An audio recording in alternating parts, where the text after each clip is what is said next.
Hello भक्तों, राधे राधे। आप सब लोग कैसे हो? प्रभु की कृपा से आप सब लोग अच्छे ही होंगे। तो आज फागुन की आंवला की एकादशी है, तो हम अब इसलिए कथा शुरू करते हैं। आप सब लोग ध्यानपूर्वक सुनना।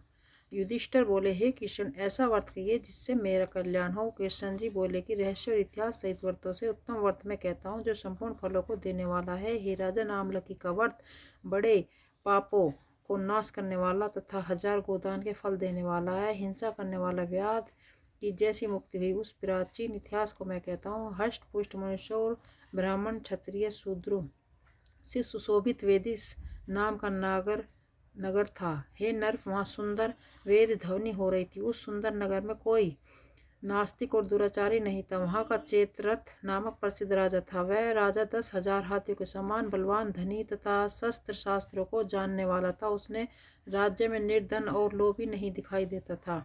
दोनों पक्ष एकादशी के दिन मनुष्य भोजन नहीं करते थे। सब धर्मों को छोड़कर भगवान की भक्ति करते थे। इस प्रकार भगवान की भक्ति करते हुए मनुष्य को सुखपूर्वक बहुत वर्ष बीत गए। कुछ समय बीतने पर फागुन शुक्ल पक्ष की द्वादशी शुक्ल युक्त एकादशी आई। उस एकादशी को बालक बूढ़े सबने मिलकर नियम से उपवास किया।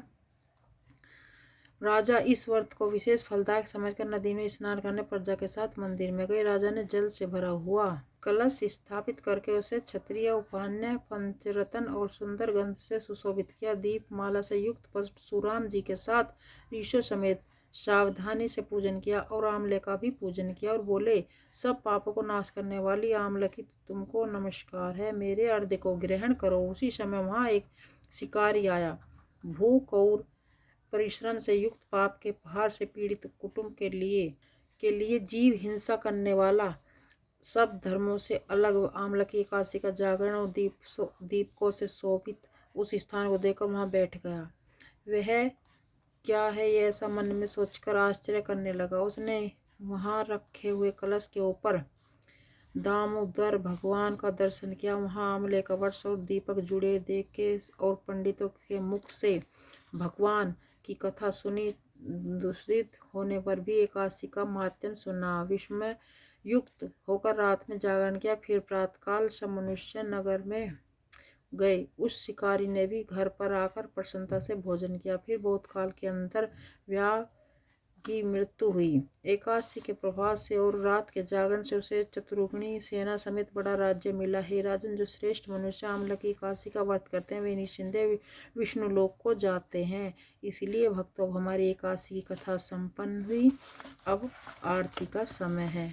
सब लोग आरती करते हैं, तो आरती शुरू करते हैं। ध्यान पूर्वक आरती करें। ओम जय काशी माता, विष्णु पूजा व्रत को धारण शक्ति मुक्ति पाता। तेरे नाम की नाम देवी, भक्ति प्रदान करनी, घन गौरव की देनी, माता शास्त्रों में वर्णी। मार्गशीर्ष के कृष्ण पक्षी सफला नामक है, शुक्ल पक्ष में होए पुत्र आनंद अधिक रहे। नाम सटलित माघ मास में कृष्ण पक्ष आवे, शुक्ल पक्ष में जया कावे, विजय सदा पावे। विद्या फागुन कृष्ण पक्ष में शुक्ल आंवला की, पाप मोचनी कृष्ण पक्ष में चैत्र महावल की। चै शुक्ल में नाम कामदा धन देने वाली, नाम रुतनी कृष्ण पक्ष में बैसाख महावाली। शुक्ल पक्ष में होई मोहिनी अपराज्येष्ठ कृष्ण पक्षी, नाम निर्जला सब सुकन्या शुक्ल पक्ष रखी। ओम जय काशी माता, योगिनी नाम आषाढ़ में जानो कृष्ण पक्ष वर्णी। देवशैनी नाम का आयु शुक्ल पक्ष धरनी। काम का श्रावण मास में आवे कृष्ण पक्ष कहिए, श्रावण शुक्ला होए पुत्र आनंद से रहिए। अजा भारत की कृष्ण पक्ष की पर्वतनी शुक्ला, इंद्राश्विन शुक्ल पक्ष में वर्त की में भव सागर निकला। पासकुन सहाय शुक्ल पक्ष में पाप हरण हारी रमा मास। कार्तिक में आवे सुखदायक भारी, देवथोनी शुक्ल पक्ष के दुखनाशक मैया। लोंद मास की करो विनती, पार करो नैया। शुक्ल लोंद में होय पत्नी दुख दर्द हरनी, परमा कृष्ण पक्ष में होती जन मंगल करनी। जो कोई आरती काशी की भक्ति सहित गावे, जन को रघुनाथ स्वर का वास निश्चय वह पावे। ओम जय काशी माता, मैया जय काशी माता। तो इसलिए भक्तों, हमारी कथा और आरती संपन्न हुई। तो आप सब लोगों ने ध्यानपूर्वक कथा और आरती करी होगी, सुनी भी होगी। तो आप सब लोग को कैसी लगी कमेंट में करके ज़रूर बताना।